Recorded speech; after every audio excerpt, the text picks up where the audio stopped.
Alam mo kung anong kali? Eskrima. Ano makapagay siya agad? Arnis. Directir.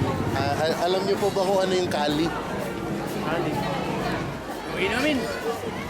Kali? K-A-L-I. Kali? Alam niyo po kung anong eskrima? Skriba. Something pang... Skriba, parang may... Yung espada ba? Yung arnis, alam niyo? Yun yung stick ay, stick yun, stick.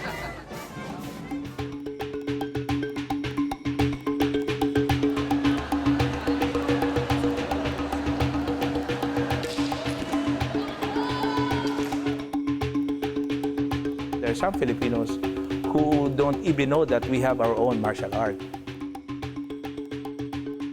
If the Indonesian has the silat, the Philippines has the arnis, or kali, or skrima. When you talk to a Filipino who learn arnis, you're not talking about the martial art itself, but you're learning the culture. This is our very own. Before I set out to film this documentary, I knew very little about the Filipino martial arts, or FMA.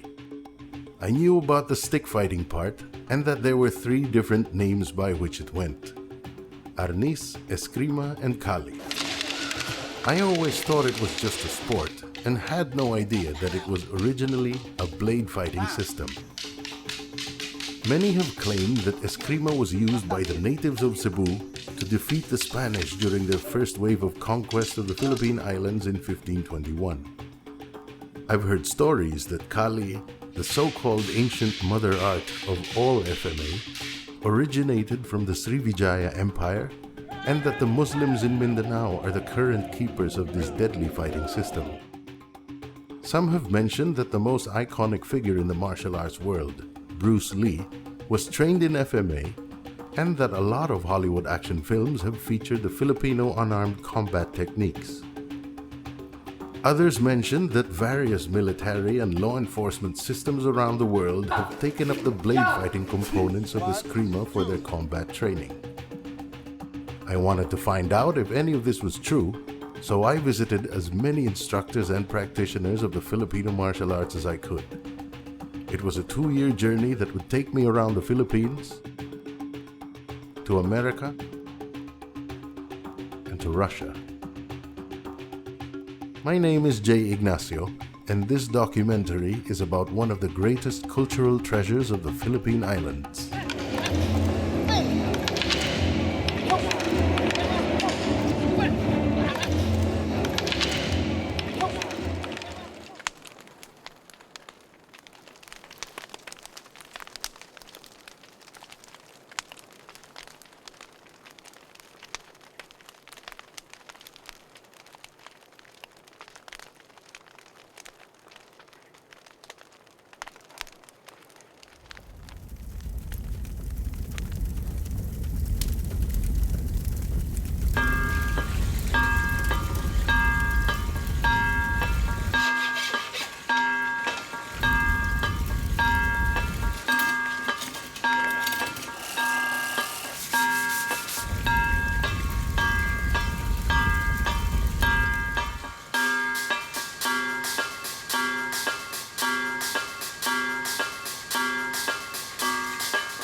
when you see the blade,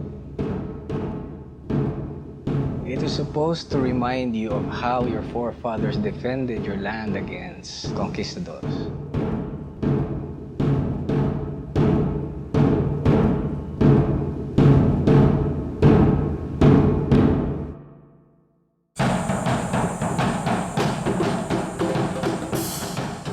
When you practice FME, you're consciously and deliberately drawing upon an image of your past. There is a particular image of the past that we want to revive and bring out into the present. And what exactly is that image of the past? The difficulty in researching the Filipino martial arts is that there are no surviving documents that could pinpoint their exact origins. Unlike the European sword fighting styles from the Middle Ages, there were no manuals written for the Filipino martial arts before the 20th century. The archetypal image for FMA is that of a certain Visayan warrior from the 1500s, and many practitioners like to trace their FMA roots to him. Very little is known about him and the fighting system he used. What we know is that in the year 1521, the explorer Ferdinand Magellan met his death at the hands of Cebuano natives led by a man named Lapu-Lapu. This is where the fact ends and the arguments begin. It is said that Lapu-Lapu and his men were skilled in a fighting system called Kali. Some call it Eskrima or Arnis. Some say that it originated from the Srivijaya Empire and then later on developed throughout the Majapahit Empire, and that this is the mother art of all Filipino martial arts. But there are some academics who have a slightly different perspective on the matter. Trade was the main relationship between us at the time, the polities, the political units of the time, in connection with the Srivijaya and with the Majapahit. Whether the FMA came from this is another issue entirely. Because there have been claims that the various styles of the FMA could be traced to the Srivijaya fighting styles. But we have to look at certain things. First, what did the Srivijaya fighting styles look like?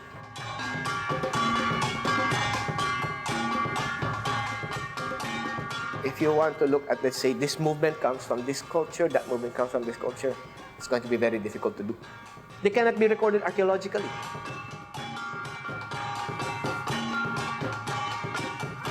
You find remains of metal weapons and tools, but you don't find evidence for how they were used. Just the tools. So there's no way to reconstruct the usage. You can make inferences, you can make guesses. So, sa kampilan, ito ay parang mumurahin o simple lang na pirasong kahoy, dalawa. Gumagamit sila ng tali, ratan, o kung ano man. Ito ay itataga mo na lang sa kalaban. Para matanggal yung ano? At yung talim ay puputulin. Yung tali. So, walang nasayang na panahon. Hindi na kailangang hugutin at saka itaga. Kung hindi, ang kadalasan kasing forma ng may kampilan ay nakaganito. So, kung may kalaban siya, diretso taga na.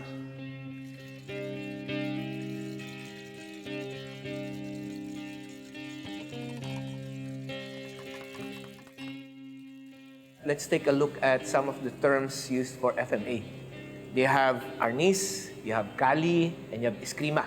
Interestingly, between these three, the word Kali, is probably notably close to an old term for sword, Kalis.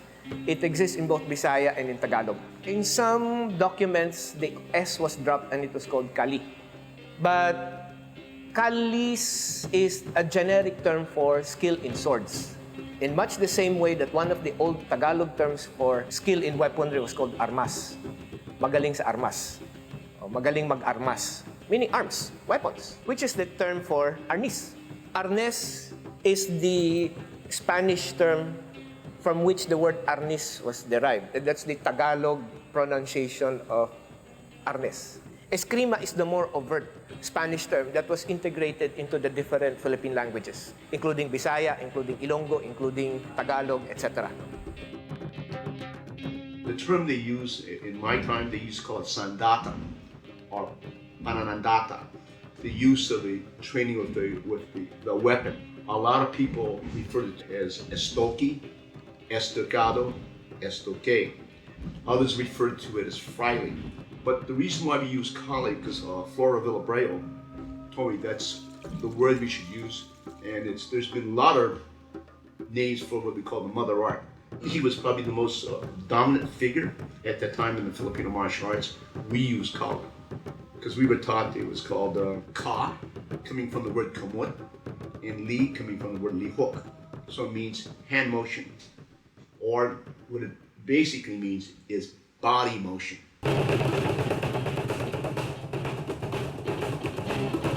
Anyone who takes up the Filipino martial arts will surely notice the presence of Spanish or Spanish-derived terms to describe techniques and movement. Counting with uno, dos, tres, and so on, words like angulo, fraile, estrella, abanico, and spada y daga, to name a few, are used in almost all FMA systems. Having been a Spanish colony for over 300 years, it is inevitable that Spanish words would be incorporated into the Philippine languages. But no matter how indigenous the Filipino martial arts are, could the Spanish actually have made a significant contribution to them? In the book Cebuano Eskrima Beyond the Myth, the authors Dr. Ned Nepangue and Celestino Macachor stated that a lot of techniques in Eskrima came from the Spaniards. According to their research, around the early 1600s, the Christianized Visayan islands were often raided by the Moro pirates from Mindanao. In order to respond to these raids, the Jesuit priests and soldiers taught their brand of fencing to the native warriors. The blend of indigenous fighting techniques with European fencing resulted in what they called in those days Eskrima. To look at the origins of FMA as we know them now, we go back and then we go forward. Going backward, you would find that you'd have people who are known for their skill in movement techniques. So, magaling siya sa ganitong gumamit ng sandata. Now, the FMA that are known by different styles is probably more recent. These are phenomena that happened in the 20th century. And you see, one reason would be one group of people decided to differentiate their teaching from another group of people. So they needed to put a label. Ito, pakicheck na lang, Jay. Okay. Pagka yata sinabing Filipino martial arts, ito'y kadalasang nagpapatungkol sa Luzon at Visayas. Dahil yung martial arts ng mga Moro ay parang silat. Ang tawag nila. Parang sa kanila ay hindi yun FMA. Siguro hair splitting ito, pero meron silang parang ganong distinction. Mindanao is an interesting set of scenarios for martial arts development because most of the indigenous groups have their own fighting styles. Some of the Muslim groups are well known for their silat, and the indigenous form, which has a combination from Chinese influence called Kuntao, from the Tausug. The Maranao are supposed to have their own Kuntao as well, and so do the Manobo. Most of the other groups call their style silat. And what happens here is that there is a constant cross-fertilization of ideas and concepts as practitioners become friends with one another and train together or share styles with one another. Some of them are very exclusive, handed on within the family. Others are a bit more open, but only within the Muslim community. And others reach out to the non-Muslims who are interested and allow them to learn. But maybe only up to a certain point, because the main reason being you'd have to become a Muslim convert to learn other things here, which have to do with spiritual practices. So you see, that's a very, very complex scenario. It's the Visayan styles that have been very, very well known, that have been aggressively promoted abroad. That doesn't mean that you should discount the Luzon-based styles. They've always been there.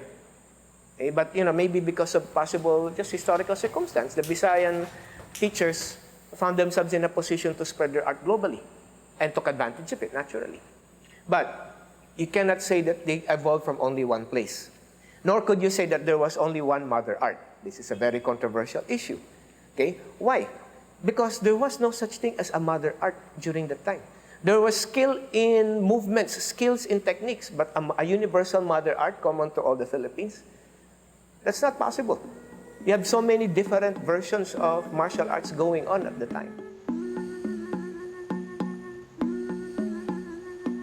The Filipino martial arts is a blade art primarily. The stick really was a way of training for the blade, so you don't bang up your blade that took somebody so long to get extremely sharp and you're going to need in battle, so you use the stick instead. And then, of course, there is a stick fighting art that you can actually use to hit an arm.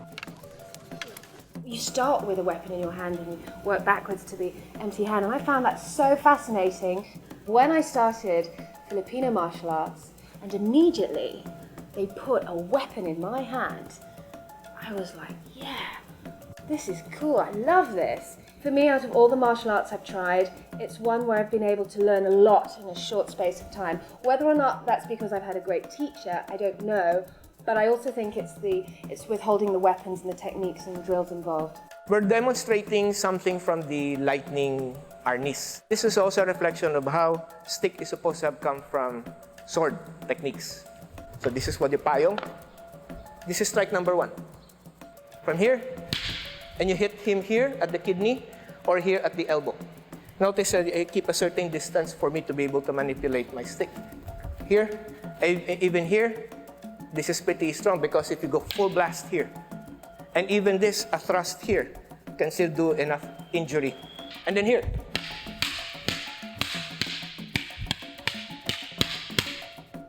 In close range, there are 3 major styles. One is what we call the corto corbada. When you strike, it just mostly snap.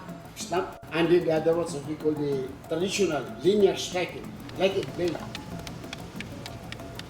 And the third type of close range is what we call the San Miguel style, which is still close range but accentuated by wide, deep, and very low stance. The first eskrima that I ever learned was the San Miguel style, 1946.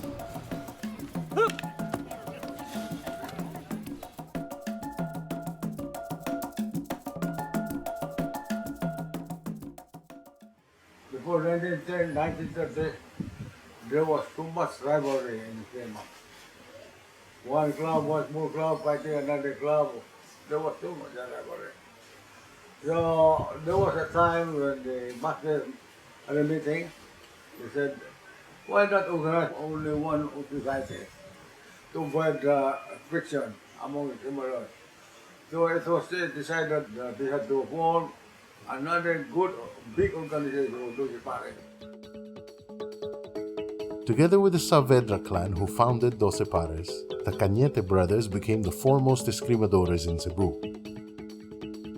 By 1952, tension between the Cañete brothers and a faction led by a man named Ansiong Bacon was at its boiling point, and this led Bacon to start a new organization called Balintawak. For decades, it was the biggest rivalry in Cebu, which produced some of the best instructors we have today. Bacon was the grandmaster of Balintawak, but probably number 2 man of Directir. When during Saavedra, the number 1 master died during the war, was created by the Japanese, was a guerrilla fighter. Bacon became number 1. When the Balintawak was organized in 1952, the grandmaster of that during time is Bacon, Binancio Bacon. I started Filipino martial art in Balintawak in 1952 at the age of 14. I am the remaining original member of the Balintawak. To touch the hands, but do not allow your opponent to touch your hand. Touching the stick, hands, but he cannot touch. Because this time, boom! Every one strike is always a corresponding answer. One strike, one counter. But at the same time, we are also training the footwork. Here, I can sweep. They use the bat here. That from here. Everything is natural movement. Very natural, simple, and direct. Even the range He's so close, enough to touch him and enough to touch me likewise. And to push. Right, don't move forward. Yes. Pack, move. See the body. Feel it. You got to be creative. Down, sir. You got to be something that can, imagine things, how to do it. Stay at that range.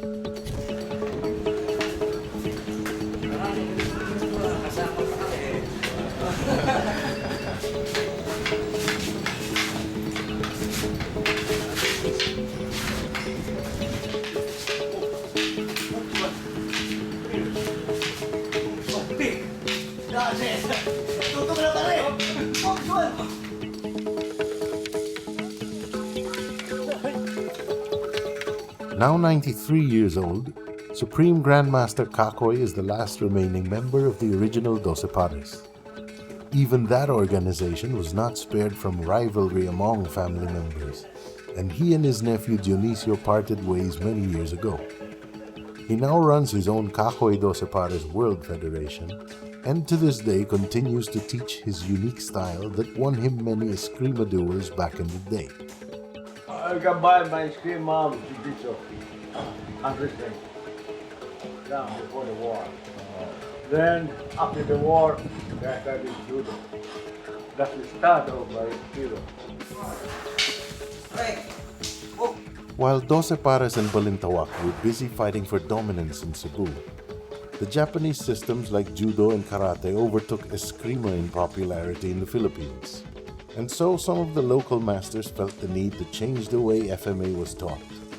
They codified the Filipino martial arts into one system so that they could be accepted in the public school curriculum.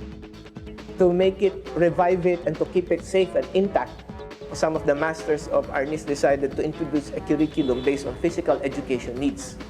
That's why you have modern Arnis.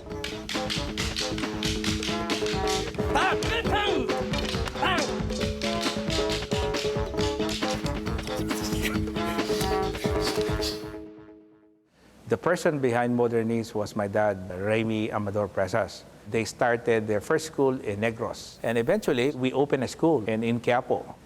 And during those times, there's more people enrolling in karate than in Arnis. And one way of getting people to get interested with Arnis is by combining Arnis and karate. They are only enrolling in karate, but they end up studying Arnis.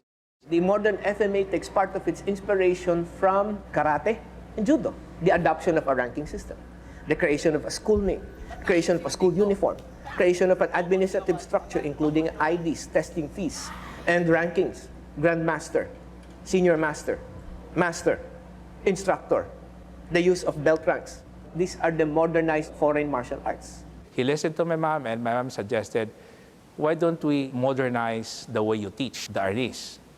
And then instead of hitting the hand, the suggestion was, why don't you hit the sticks? And because of that, we have ended up gaining a lot of people enrolling to our school in Quiapo. Professor Remy Presas was very explicit about his desire to see Arnis preserved through the public school curriculum. And in that respect, he did a very good job. Because what he did, introduced Arnis to a wider range or a broader base of Filipinos, many of whom decided they wanted to go on and learn the more traditional styles. It's sad to say that he did not really get that recognition that he was looking for when he was still around. When we look at the modern history of FMA, no matter what your style comes from, even me, I come from Lightning Arnis, you have to recognize the contributions of one of the innovators of the modern FMA. And that's Professor Remy Presas, because his modifications to make it acceptable in a public school curriculum has also resulted in the growth of the modern versions of sport Arnis, which is one way of making it even more widespread.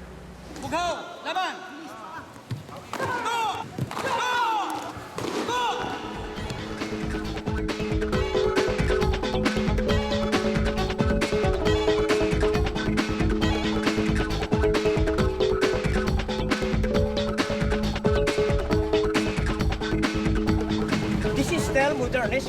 One. By disarm. That's modern Arnis. Ito siya.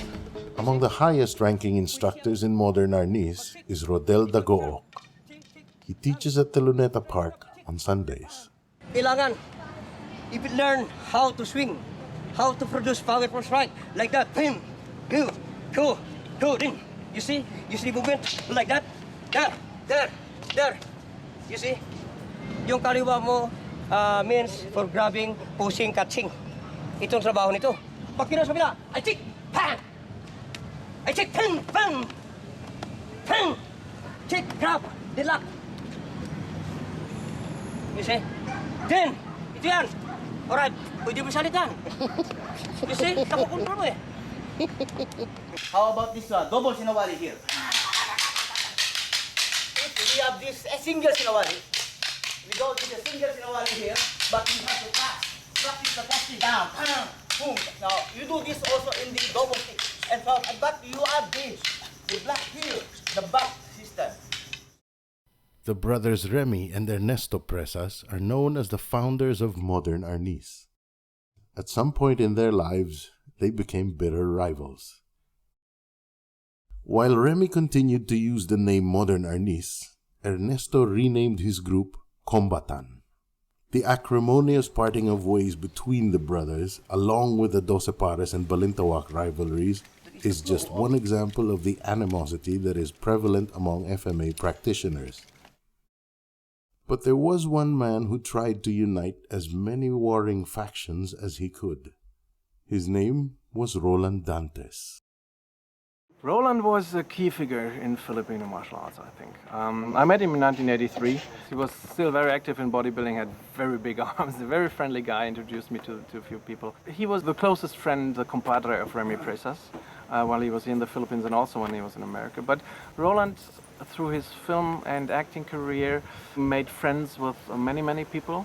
And he told me stories like when he played a master or a grandmaster in the movie, and that was screened in the provinces, and he was there, that after the filming, you know, the real grandmasters were in front of the cinema, sort of, so you want to be a grandmaster? And he told them, I'm just a medium to make you known, put you in the right position where you belong. So he had the ability to be friends with everybody and not offend anybody else. So he was sort of a mediator between different styles, because he was friendly and had good context to all styles, even to styles that are not friendly with each other. Through him, there was one person they both could talk to and relate to. And I think he was more or less the only person, because all the other people, masters, grandmasters, come out of a certain style. And of course they are for their style. That's not very normal. And he was above styles. I mean, he came up in modern arnis, but his political position within arnis in the Philippines, he was not representing a style, but he was representing the Filipino martial arts. And he sort of brought people together in arnis Philippines, and also through the camps and through the teaching he did. And also through the movies, of course. He made it popular and made people aware of Filipino art and artistic fighting and so on. So I miss him a great deal. He was a good friend of mine. He stayed in my house 2 or 3 times. It's a great loss that he went last year. Despite you have achieved many things, despite you may be famous or you may be rich, you know, it doesn't make you a better person. Every person is the same, really, and just letting other people feel, hey, you as a white belt are as valuable as a 6th or 7th dan is. I always say, just because I can swing the stick a little better than you doesn't make me a better person or a better character, right? But this doesn't mean that I have the right to be arrogant to the people. He was very much a leading figure for this kind of dealing with people, which I think is the right way.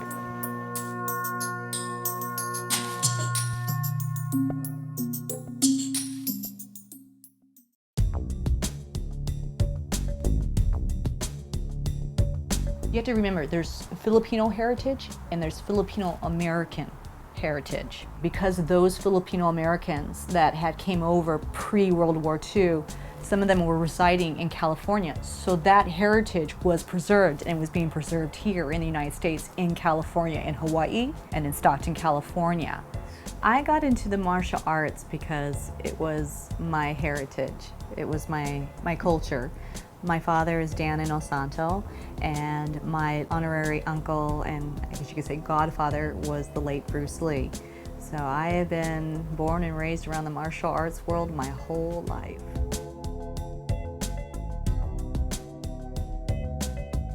He is known as Guro, Sifu, or Tuhon. Whichever title people wish to call him by, Dan Inosanto is one of the world's most influential martial artists. Through his seminars and collaborations with popular martial artists, he was able to introduce the FMA to the movies, television, law enforcement, the military, and even the National Football League or NFL. But the turning point in his life was when he met an unknown martial artist from Hong Kong. The first international karate championships were held in 1964 in Long Beach, and I was a black belt under Ed Parker at the time, and I was sort of like his liaison man. And he says there's a Chinese man by the name of Bruce Lee. He's just a young boy, and he's going to be coming in, and I would like you to just sort of take care of him. Here's some money, make sure he eats properly. We became very close friends, and so he started to show me a little bit of his, I call it his system or his understanding of martial art. I told him I'd really love to study with you. She says, I'm going to be 3 weeks here in Los Angeles, and I'm going to be demonstrating at the Sing Lee Theater. How would you like to assist me in demonstrating at Sing Lee Theater for about a week and a half? He says, I will teach you the things that I like to do or my method. And that's how our friendship started off. So I started studying with him all that time period from 1964. And then we just became very close friends. He was definitely my closest friend at that time period. This is the drill. It's a very common drill. You're going to have develop the hand tap, when I lift it up, you need to put it. Because the putting range is when you do all the knee and the off balance from the body. Okay? I think it's Stick fighting, I showed it to him, and he learned his Tom single stick and double, and then we started to experiment with different things, and we sparred with it a lot. He didn't want to learn the basics. Okay, we just try to hit each other. That's his format, and let me see what you do from there. Then that's how we did a lot of things from there, and brilliant from that aspect. I think he really liked the Filipino martial art, or else we wouldn't have sparred so much. And because we in Hollywood, he'd always make these foam sticks that we could do it. See, there was no protective gear. That was a drawback of the Filipino martial art. The first generation did not have armor. People got hurt. That's why it was never popular. As Kendo, the Japanese were smarter. They had headgear. See, right now the Philippines use headgear, but at that generation, it was a thing of manhood.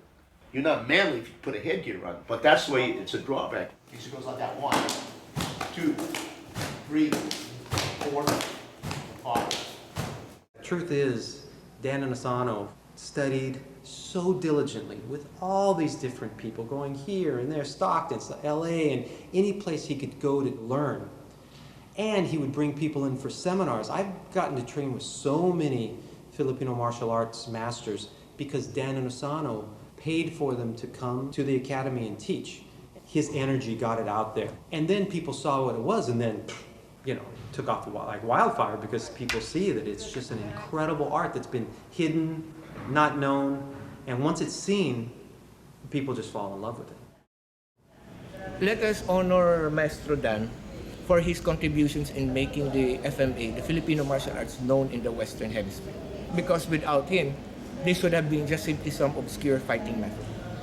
But he built on his association with Bruce Lee, and he took and incorporated the methods of analysis for movement, martial movement taught to him by Bruce Lee, into the FMA. And the nice thing about Maestro Dan is that he has often been open about promoting people who teach FMA, giving them the recognition due, and encouraging people to study under them. That makes him a rarity in the martial arts world.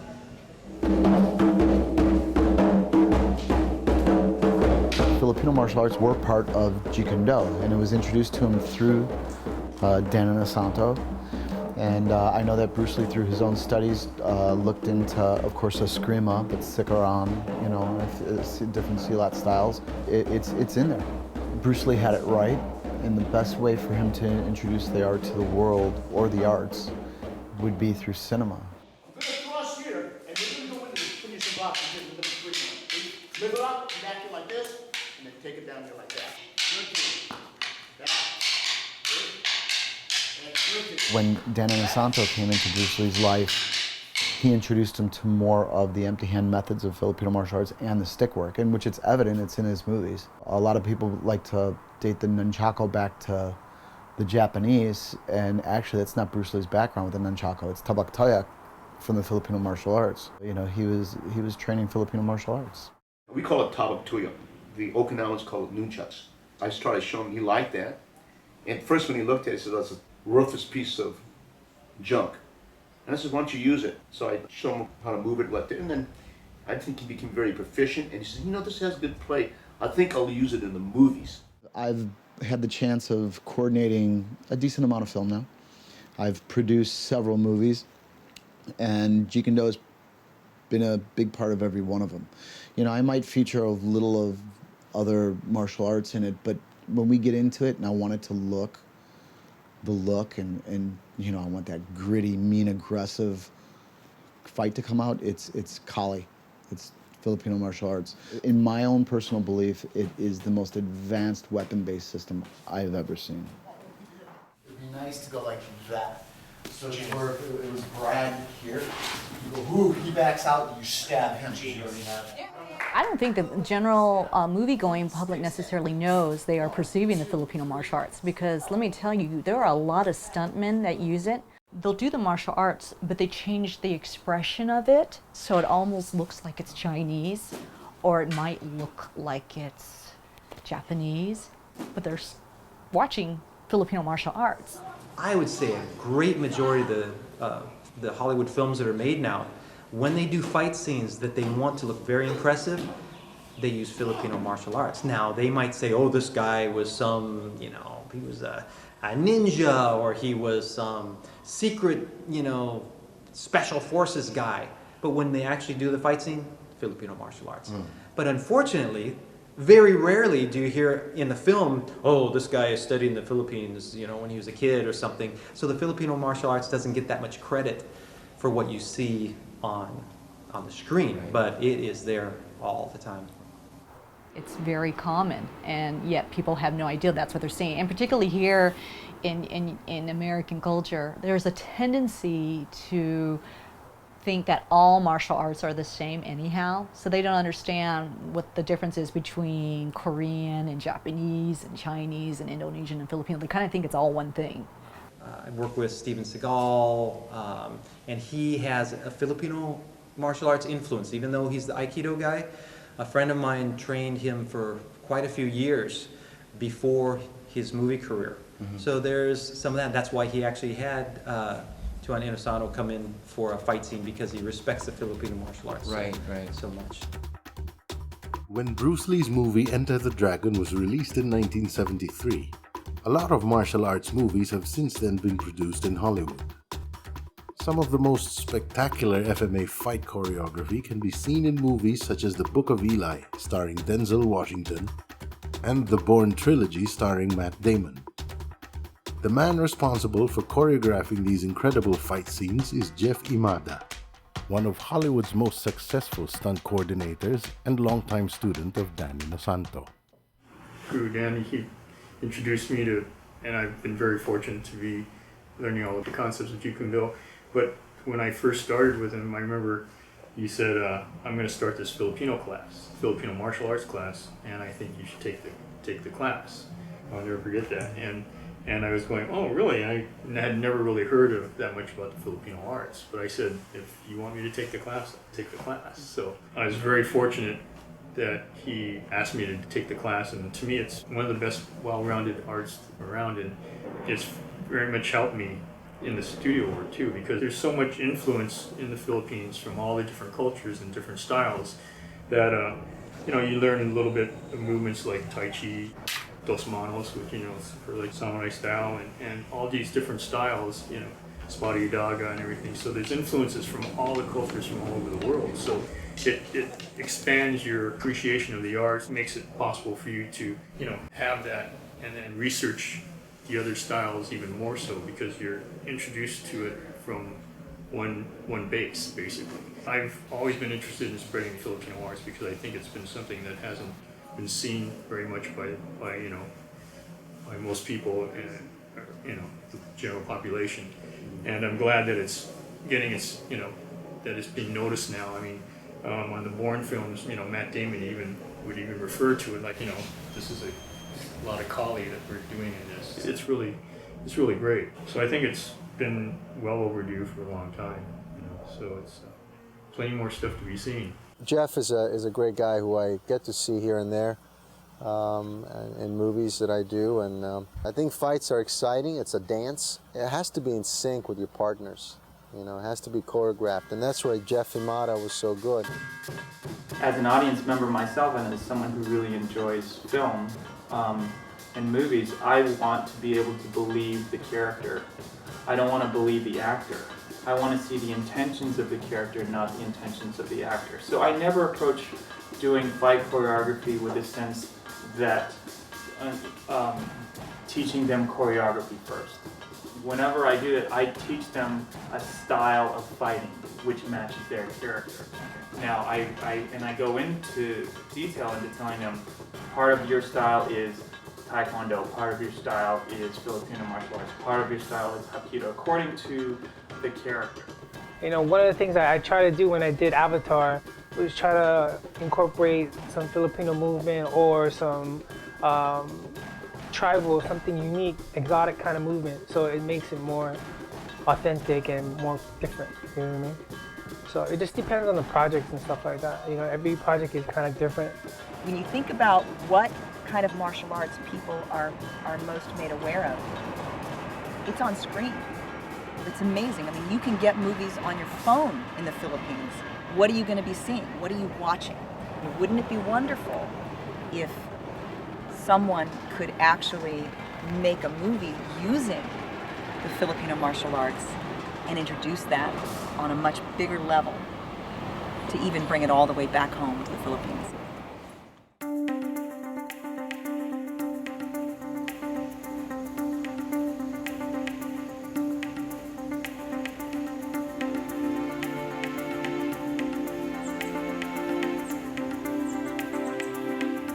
My name is Daniel Coronda.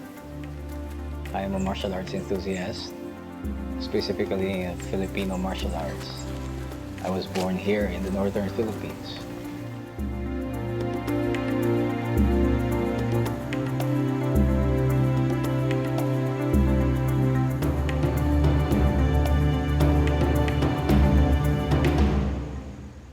I teach submissions using the art of Boltong.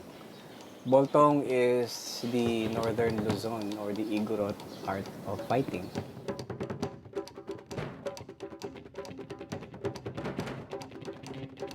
It is basically just like Dumog. It's like the native wrestling in the north. Oh. Okay. When I was in elementary school, I joined the cultural dances. And this is the first time I ever learned about Filipino martial arts, being first as stick fighting. It is only in the later part of my elementary days that I learned that these are all blade-related moves.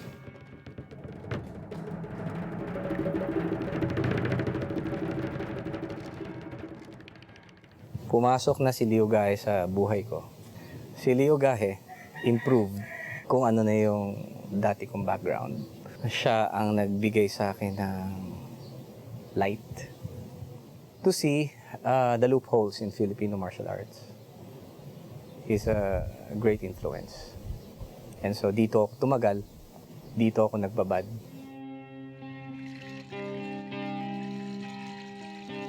Pikiti Tirsia is Leo Gahe's expression of Filipino martial arts close quarter combat. Leo Gahe is one of the pioneers of Filipino martial arts in America. In the 70s, he founded Arnis America organization.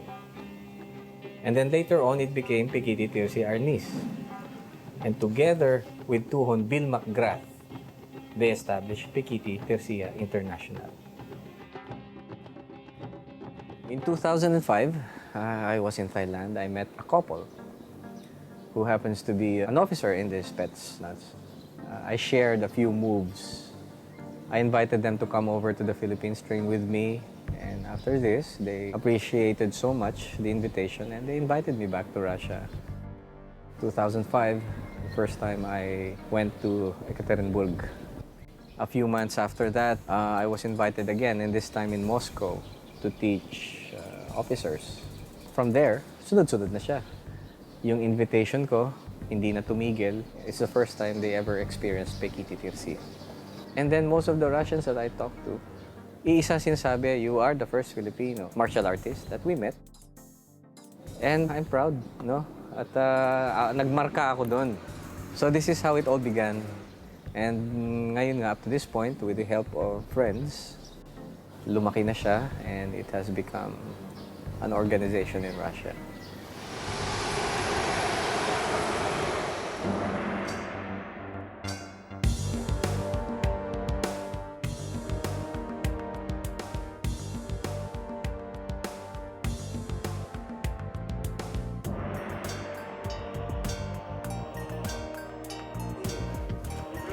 The Filipino martial arts were already in practice when I arrived in Russia. Ang problema, the FMA Russian masters learned from non-Filipinos. So I was the first Filipino to live in Russia to teach Filipino martial arts. And because of this, in 2007, binigyan ako ng parangal ni Ambassador Llamas ng Philippine Embassy in the Russian Federation.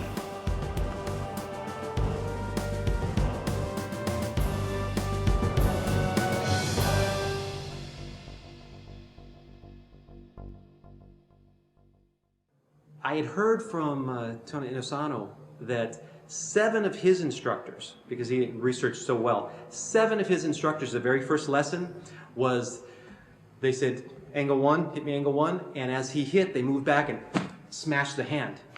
And he's writhing in pain. And that was the first lesson 7 times, because the point was, if you don't understand what it feels like to have that hand hit, you won't really respect it so much. You're like, okay, I don't want to do that. I want to do all that other stuff.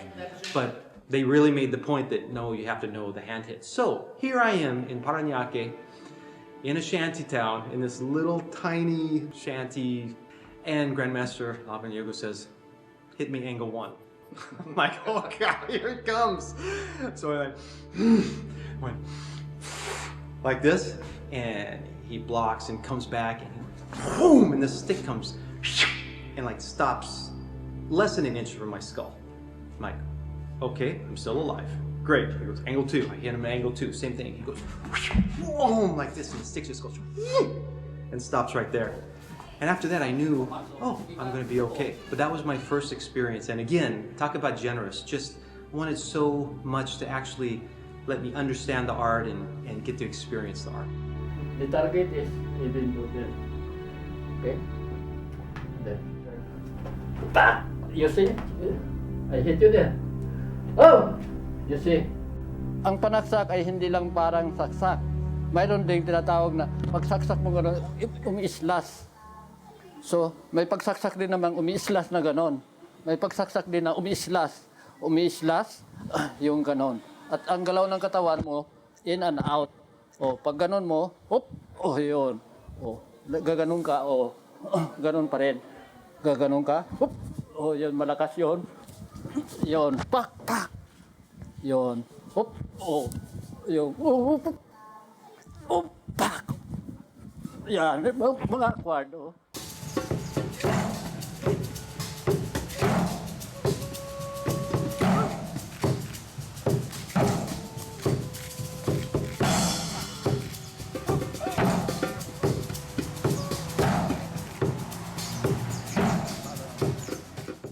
So I'm an instructor with Tuan Inosano. I am an instructor with under the Illustrissimo group. But you know, I don't go out and actually teach Kali Illustrissimo because I think there are people so much better qualified. I don't think, I know, like Master Tony Diego, Master Christopher Ricketts. But I did get to study with Master Ricketts and Master Diego and Grandmaster Illustrissimo in the Philippines. I had the privilege to learn from the best. Grandmaster Illustrissimo is considered as one of the best street fighting styles of the Filipino martial arts. If you've seen him in action, he was an 82, 83, 84-year-old man in Luneta, hitting men 1/4 his age straight into their heads every day, day in and day out. It amazes me how this fellow can do it. The beauty of his style is his strikes are all direct to the point. No flowery motions. His is, if you strike, he strikes you first. He hits the straight line. So his principle is a straight line approach in most of his strikes. What was it like learning from him? Di puro sakit, puro tama. Dahil paano pag pinalo ka ng ganito? Papapapak, tirahin ka niya. Mag-iba ka lang ng konting-konting angle. Pag tira niya ulit, iba na naman technique yung papakita. Kasi medyo may edad na rin si Tanda na nakilala ko, nasa 80 na eh. Nasa 80s na siya nun eh. Master siya talaga. Talagang magaling siya. Makikita mo sa tape, di ba, tinuturuan ako. Palo ako ng ganito, palo ng ganyan. Basta puro sabi niya, palo. Pero hindi niya sasabihin, bakit nagkaganito, bakit nagkaganyan. Basta, palo ka ng ganito, o to, palo ka ng ganito. Basta rumaya ka na. Super was very much in love talaga with Illustrissimo. And I really mean that from the heart. Talagang he was really in love with it. He loved the way it looked. He loved the way it's the philosophy behind it. It was perfect because it was first and foremost a fighting art. You will not say the form you practice is a little bit different when you use it in sparring. No, it's the same thing. Ayan, the free flow. May tinatawag na may free flow. Walang tigil, walang dito ako. Ganun ha? Ang style ng Illustrissimo is always nakadikit. Lagi nakagano, no? Hindi siya yung mga ganon. Nakatindig lang Illustrissimo. See? Kaya yan, no? Yan.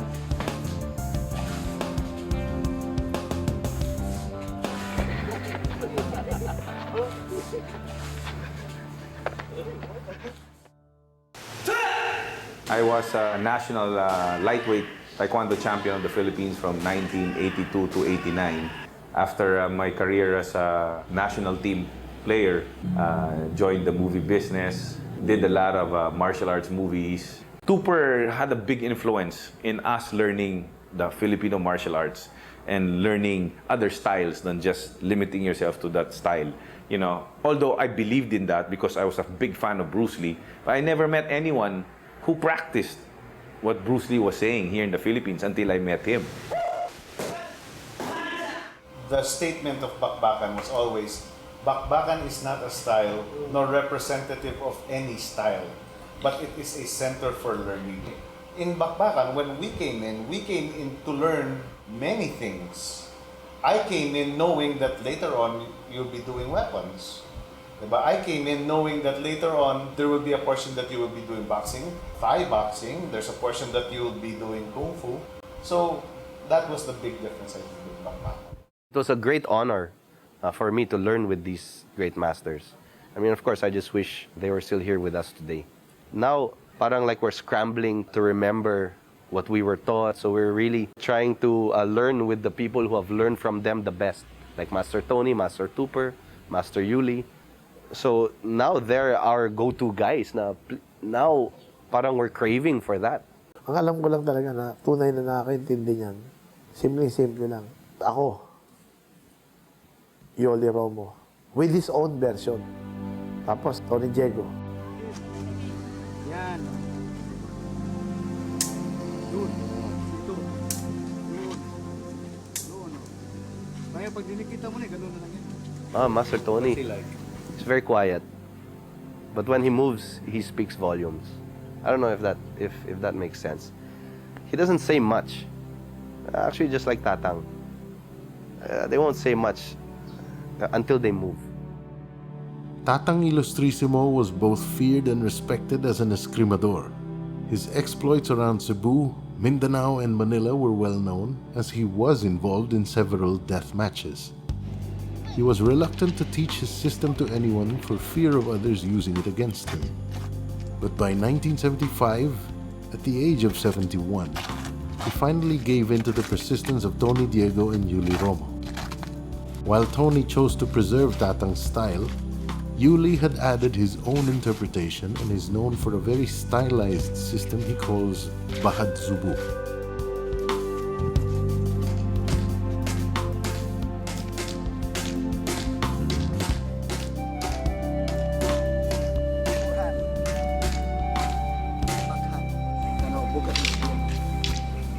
Ito sombra. Ito sungkit. Yan, sungkit. Target, hindi ganito, kung dito pa rin. So, extend. Extend, so X pa rin. So, walang ganito. Ito pa rin, oh. Extend. Bakit? Para makalundag ka na. Atras, at saka. Extend. Back in the day, when we were competing, Master Yi was, he would train. He would train winners, pare. He would train champions. And let's face it, Master Yuli's stable, they all were champions. Impressive. All. Pare, impressive. Everybody he trained was a medalist. Everybody. My initial entry into the martial art was with Edgar Sulite. I had a chance to meet Edgar when I was 15 years old, together with Master Tupper Ricketts. And he saw me as a young man that was starting my martial arts career with Master Tupper. And he spent lots of time with me, patiently spending lots of time with me. And I used to wonder why we did things repetitiously. We used to do one motion, one movement, 1,000 times until my hand was raw. And I never could understand why. And you know, when I started competition, I realized he was right all along. Because if you keep repeating the motion, it becomes second nature. So even before you can think of doing it, you're already doing it. So if it's a block or a strike. He made me master only 10 moves. 10 moves, nothing fancy. All the moves that we taught us for the tournaments were all simple, straightforward death blows. Strike, abanico, strike. Strike, abanico, strike. Strike, abanico, strike. Strike.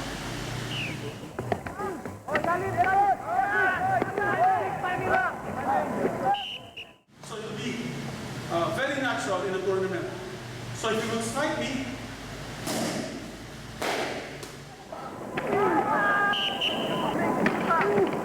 now approaching the third and final round, and this is where the action starts to explode more. it will keep just flowing. It will just keep flowing.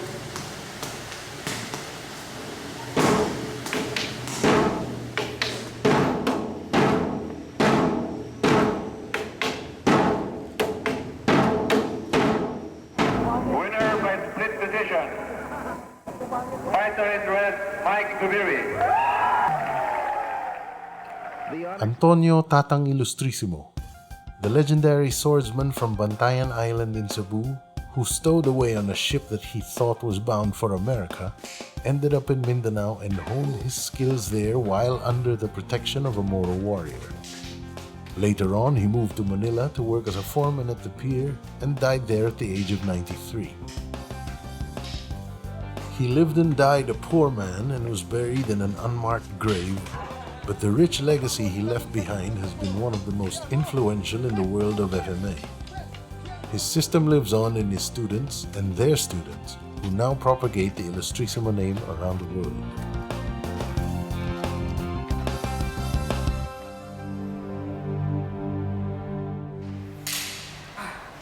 Is there any other native art from our country that has the same effect or impact as our martial arts?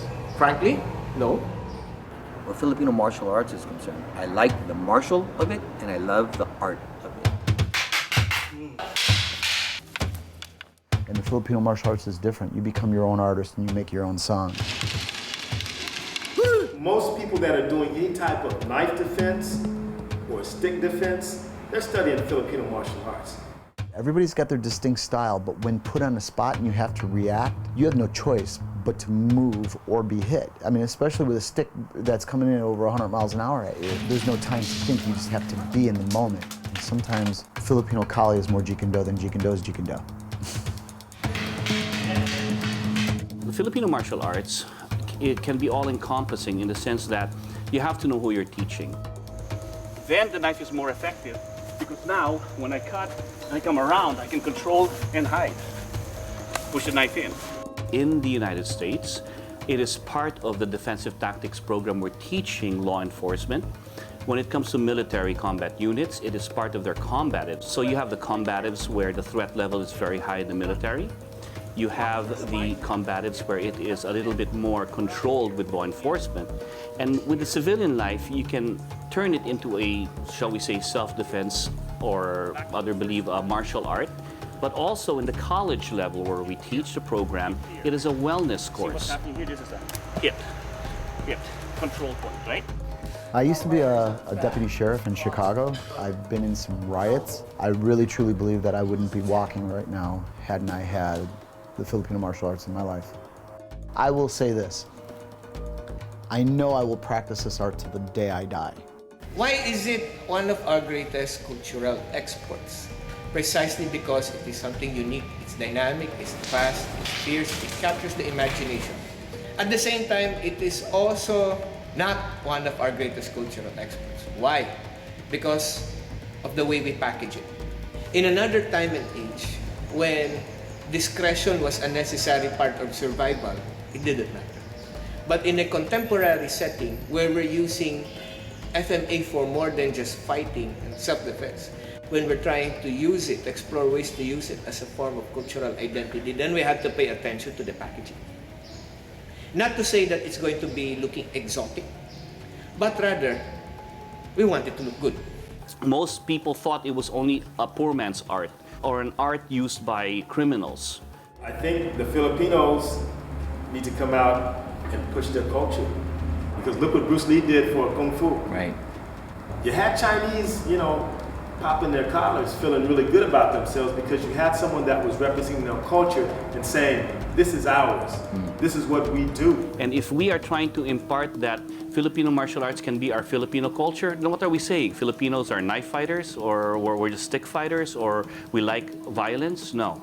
It shows you that you can use the art to give you a discipline so that what we give to other people is part of our culture, where we as a people are loving, caring. Philippines needs to create an organization or an association to develop and to promote the Filipino martial arts, and with no internal conflicts, and without the goal to make money, but just the goal to promote, to develop the Filipino martial arts, and to open the Filipino martial arts to the world. Under the International Modernist Federation of the Philippines, or IMAF, we hold regular camps, training camps, seminars, 6 big activities annually inside the Philippines, and one world festival every 2 years. We go around the world to hold seminars and conduct trainings all over the world. We have this organization that is committed, not for commercialization, not for the purpose of personal gains, but to push the martial art, especially arms. We are not selling the martial art, we are selling the Filipino culture. We have our way of sustaining our costs. We manufacture equipment and we export it. Indirectly, we are part of the Philippine economy, helping bringing in dollars for our economy. A portion of the profit from this goes to the maintenance of the federation. We do not impose membership fees. We do not receive private fundings. We do not receive government subsidies. None at all.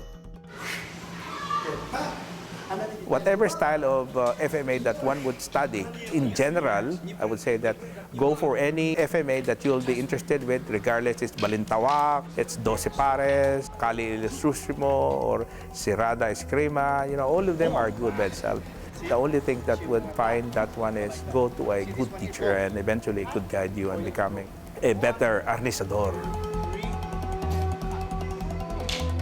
Learning Kali de Leon as a whole is basically means you have to be a good person. You gotta have an honor, you gotta have an integrity, you have to have respect for yourself first so others can respect you. It's not about killing. Killing means nothing. It's not the way of life in Kali de Leon. You are my students, you have to be better than me. And you can only attain that, of course, with my help and with my patience and with my understanding what your ability to do. We have empty hand fighting. We have grappling. We have a use of weapons in understanding. That's how I think why Kali all over the world is accepted even more, because it was taught that way. When I begin to teach the policemen here for a special unit here, at the beginning it was Filipino martial arts. So, because most of them never get exposed to their own martial arts. When I explain to them, most of the technique I just show you, I just teach you, come from your country. And they were surprised by that, because most of them did not know about that. At the same time, they were very proud of that and grateful, because to be exposed to their martial arts and that a foreigner can expose them to their martial arts and show that these martial arts are very efficient. It's spread now all over the world, and lots of people are doing this, doing their own research. Some are starting to change the name. You don't want to wake up one day, they call it European stick fighting. What has happened along the way is that people learn the skills. These skills are easily picked up. And now people will say they teach FMA, but what is their connection to the Filipino culture that spawned the FMA? That's an open question. Because there are so many foreign-born FMA teachers who have not yet stepped foot in the Philippines or experienced the training in here in the local cultural setting. Sad to say. It saddens me to note that in the Philippines, hindi siya sikat. Mas sikat siya sa abroad, no? And you yourself, particularly, you've seen that even in Russia, the special forces there, the Spetsnaz, utilize our Filipino martial arts for stick and knife fighting. In order to revive the Filipino martial arts, the late Grandmaster Roland Dantes realized years ago that political will was needed. And so, together with several lawmakers, he co-authored a bill that would declare arnis, kali, and eskrima as the national sport and martial art of the country. It took the Philippine government almost 10 years to sign the bill into law, but finally in December of 2009, Republic Act 9850, otherwise known as the Arnis Law, was finally passed. The passing of the law is very important. Arnis, the martial art itself becomes an institution. There may become a national program. Under that law, the government must put funding in it to push the martial art. More and more people in Europe, in US are interested by Philippines martial arts. But here, they can disappear, I think. If master train only in their backyard with 5 students, if the student after don't want to continue to teach, the system will disappear. And I think maybe a lot of old systems disappear because of that. And all of those old people that are grandmasters have died or is dying nowadays. They don't even get any help from the government. These are the cultural treasure of the Philippines. I hope that, with the enactment of the law in the Philippines regarding arnis, kali, or eskrima as the official martial art or sports in the Philippines, I hope that it would change. These grandmasters are getting old. These grandmasters are in their 60s, 70s, and 80s. They're dying one by one. Nobody wants to take over the arts from them. They're running out of heirs to their styles. And that's what we don't want to happen. Hahayaan ba nating sumama sa kanilang libing ang natitira sa kultura ng Filipino martial arts? Chasing after these masters for 2 years, I realized that they only want to be recognized for all their hard work. They spent most of their lives propagating our very own uniquely Filipino martial culture. With these masters acting as our cultural ambassadors, the world has come to respect Filipinos and have the highest regard for our martial art. That says a lot about us as a people, and we do not have to look too far to find heroes. It is because of these masters that we have a cultural identity. In the end, it is up to us Filipinos to keep our martial arts alive in our own backyards and to continue what our masters have started centuries ago.